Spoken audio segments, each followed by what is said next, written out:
매일 아침 문 앞에 산삼이 놓여 있습니다. 누가 두고 갔는지 몰랐지요. 하루는 아비가 밤새 지켜봤습니다. 고양이가 산삼을 물고 온 것이었죠. 그런데 눈빛이 너무 낯익었습니다. 아비는 그 자리에서 굳어버렸지요. 석 달 전 이 집엔 딸이 있었습니다. 16세 산에서 발을 헛디뎠지요. 아비는 떨리는 손을 내밀었습니다. 고양이는 피하지 않았습니다. 아내의 병이 조금씩 나아갔습니다. 어느 날 밤 고양이가 오지 않았습니다. 이 고양이는 어디서 온 것일까요? 산삼을 물어온 이유는 무엇일까요? 불빛 야담 이야기 시작합니다. 때는 조선 중엽 한양에서 멀리 떨어진 작은 산골 마을이었습니다. 최시성을 가진 사내가 살았습니다. 나이는 50을 간 넘겼고 얼굴엔 세월의 흔적이 깊이 패어 있었습니다. 젊은 시절엔 나름 부지런한 농사꾼이었으나 몇 해 전부터 아내가 자리에 눕고 난 뒤로는 논밭을 제대로 돌볼 수가 없었습니다. 약값에 쌀값에 가진 것은 조금씩 줄어만 갔습니다. 그러던 어느 가을 아침이었습니다. 최 씨가 눈을 뜨고 방문을 열었을 때 문지방 앞에 무언가 놓여 있었습니다. 가까이 들여다보니 산삼이었습니다. 뿌리가 굵고 수염이 길게 뻗은 산에서 각해온 듯한 싱싱한 산삼이었습니다. 최 씨는 고개를 갸웃하며 사방을 둘러봤습니다. 이른 새벽이라 마당엔 아무도 없었고 살인문도 굳게 닫혀 있었습니다. 이웃 사람이 두고 갔나 싶어 물어봤지만 아는 이가 없었습니다.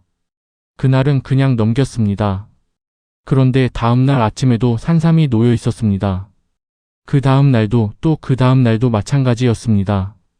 매일 아침 눈을 뜨면 어김없이 문 앞에 산삼 한 뿌리가 놓여 있었습니다. 크기도 신선함도 매번 달랐습니다. 어떤 날은 손가락만 한 것이, 어떤 날은 최 씨 손바닥을 덮을 만큼 큰 것이 놓여 있었습니다. 최 씨는 그 산삼을 다려 아내에게 먹였습니다. 아내의 안색이 조금씩 달라지는 것 같았습니다. 기침이 줄었고 밥도 조금씩 넘기기 시작했습니다. 여보, 오늘은 좀 어떠소?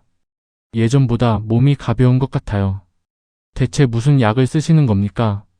그게... 최 씨는 그 말을 끝으로 입을 닫았습니다. 대체 누가 왜 이러는 것인지 알 수가 없었습니다.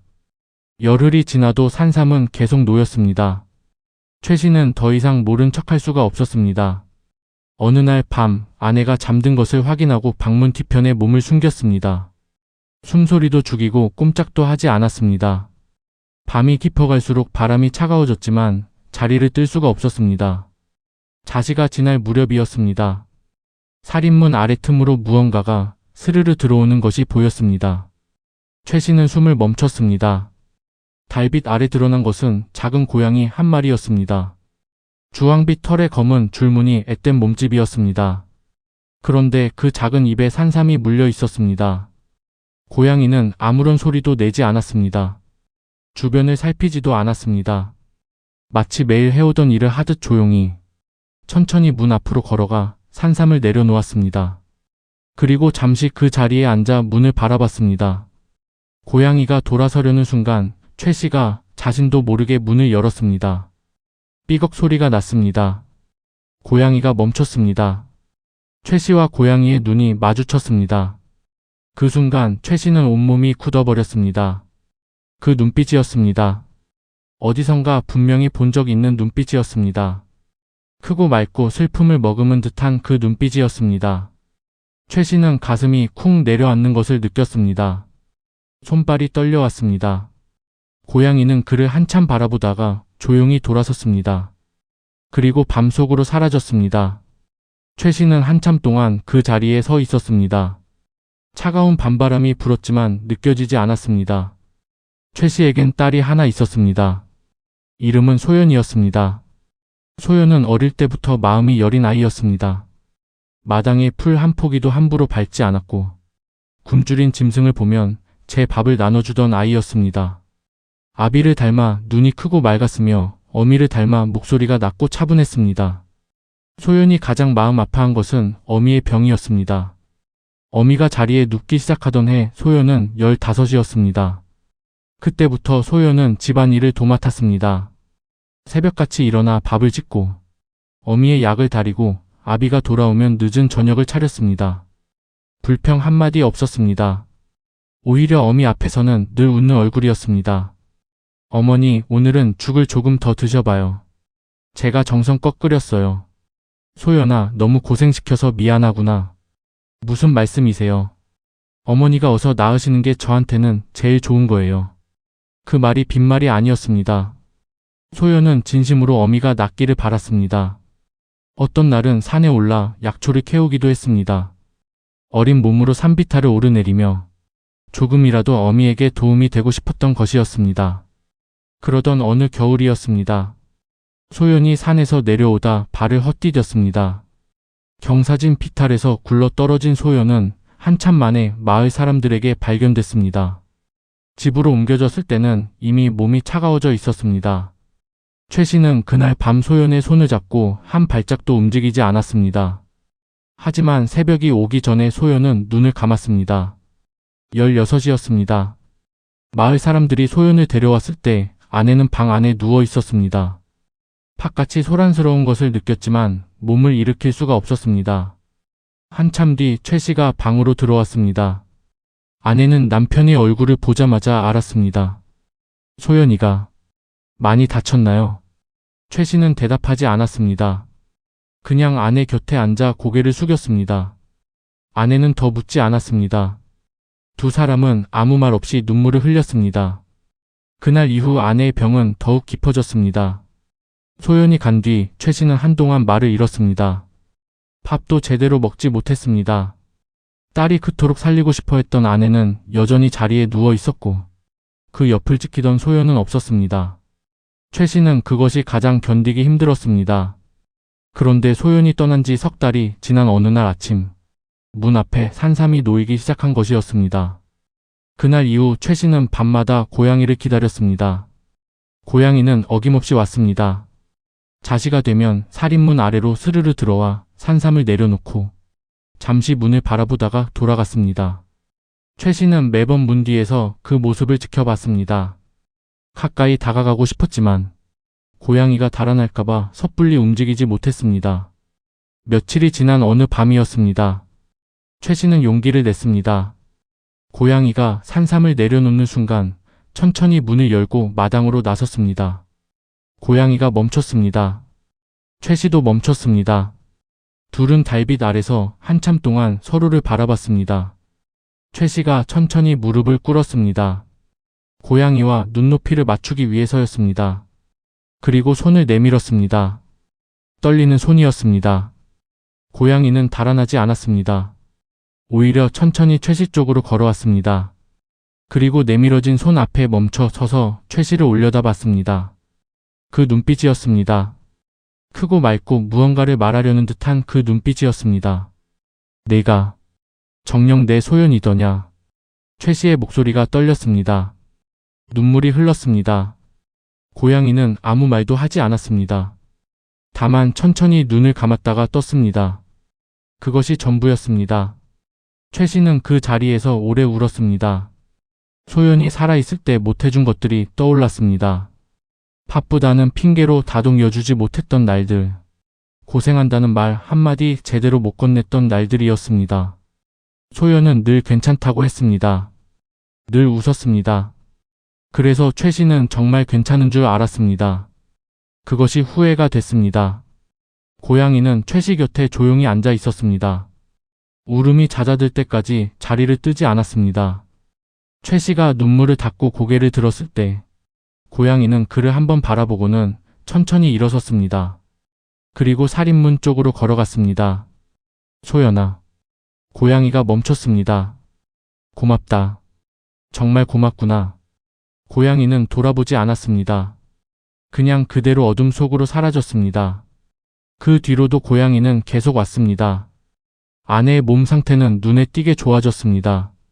산삼을 먹기 시작한 지 한 달이 넘어가면서 기침이 완전히 멎었고 2달이 지나자 아내는 스스로 자리에서 일어날 수 있게 됐습니다.